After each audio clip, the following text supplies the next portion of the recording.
Hi guys, welcome to the 3-minute code. So இன்றைக்கி நம்ம சேனலில் 3-minute கோடில் என்ன பார்க்க போகிறோம் அப்படின்னு பார்த்தீங்கன்னா, ஸோ நேற்று C++ போட்டேன். இன்றைக்கி AWS உடைய ஒரு பேசிக் பார்ட்டை தான் நம்ம பார்க்க போகிறோம்.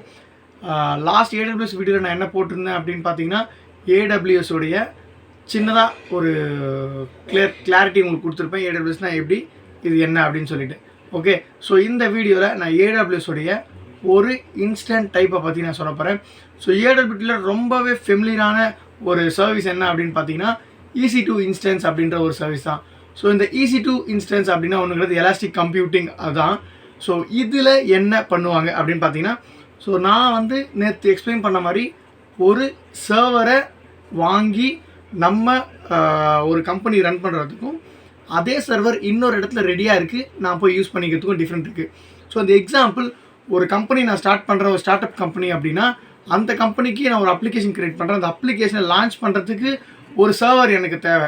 ஸோ அந்த சர்வரை நான் வாங்கணுன்னா அதோட காஸ்ட்டு பார்த்தீங்கன்னா ஒரு 10 to 15 lakh வருது அப்படின்னா, இதுவே நான் அமேசான் EC2வில் போயிட்டு அதே கான்ஃபிகரேஷனில் ஒரு மிஷினை நான் எடுக்கிறேன் அப்படின்றப்ப என்னோடய மந்த்லி ரெண்டல் ஒரு 30,000 கூட வர 30 to 50,000க்குள்ளேயே முடிஞ்சிடும். ஸோ ஒரு ஸ்டார்ட் அப் கம்பெனியால் ஃபுல் ஃப்ளெஜ்டாக என்ன பண்ண முடியும்னா அந்த அப்ளிகேஷன் சர்வர் லான்ச் பண்ண முடியும். So AWS major plus point என்ன அப்படின்னு பார்த்தீங்கன்னா, அதாவது நம்ம ஓனோ சர்வர் வாங்கி பில்ட் பண்ணுறத விட ஈஸியாக ரெடிமேடாக இருக்குது, நம்ம யூஸ் பண்ணிவிட்டு பே பண்ண போகிறோம். இந்த AWS உடைய EC2 இன்ஸ்டன்ஸோடைய இன்னொரு ப்ளஸ் பாயிண்ட் என்ன அப்படின்னு பார்த்தீங்கன்னா, நம்ம அப்படியே ஒரு சர்வர் 15 to 20 lakhs கொடுத்து வாங்குகிறோம் அப்படின்னாலும் அந்த சர்வரை ப்ளேஸ் பண்ணுறதுக்கு ஒரு இடம் வேணும், எலக்ட்ரிசிட்டி கொடுக்கணும், அண்டு முக்கியமாக அதோடைய டேட்டாஸை பராமரிக்கணும். அண்ட் எவர் ஃபஸ்ட் நம்ம ஒரு கம்ப்யூட்டரோ இல்லை ஒரு சர்வரோ வாங்குகிறோம் அப்படின்னா நம்ம அதுக்கு பே பண்ணி அதுக்கான ஓஎஸை நம்ம வாங்கணும். ஆர் ஓப்பன் சோர்ஸ் எதுவாக இருந்தாலும் நம்ம தான் எல்லாத்தையும் A to Z இன்ஸ்டால் பண்ணணும்.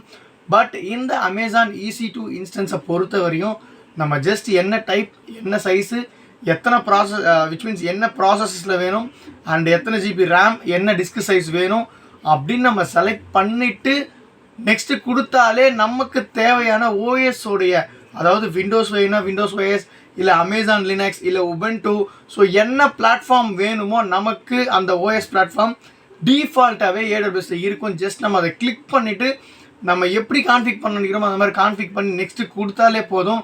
வித்தின் 1 or 2 minutes ஒரு முழு சர்வரே என்ன ஆகும்னு பார்த்தீங்கன்னா நமக்கு ஃபுல் கான்ஃபிக்டாகவே ரெடிமேடாக நமக்கு கிடைக்கும். இதுதான் இந்த அமேசான் EC2 மிஷினோடைய ஒரு பெரிய ப்ளஸ் பாயிண்ட் நமக்கு. அதே மாதிரி நம்ம எவ்வளோ யூஸ் பண்ணுறோமோ அதுக்கு தான் நம்ம பே பண்ண போகிறோமே தவிர, ஸோ நம்ம அதிகமாக இப்போ யூஸ் பண்ணுறது கம்மியாக இருந்தாலும் அதிகமாக நம்ம பே பண்ண போகிறது கிடையாது. ஸோ அதுக்கேற்ற மாதிரி தான் மிஷினை நம்ம என்ன பண்ணுவோம்னா வாங்குவோம் EC2 இன்ஸ்டன்ஸ்லேயே. ஸோ அமேசானுடைய ஒரு பெரிய ப்ளஸ் பாயிண்ட் என்னென்னு பார்த்தீங்கன்னா, எவ்வளோ யூஸ் பண்ணுறோமோ அவ்வளோதான் பே பண்ண போகிறோம்.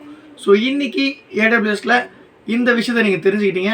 ஸோ நாளைக்கு மறுபடியும் சந்திப்போம். மறக்காமல் நம்ம சேனல் லைக் பண்ணுங்கள், சப்ஸ்கிரைப் பண்ணுங்கள், மறக்காமல் டெய்லியும் 3M ஃபாலோ பண்ணுங்கள். Thank you all.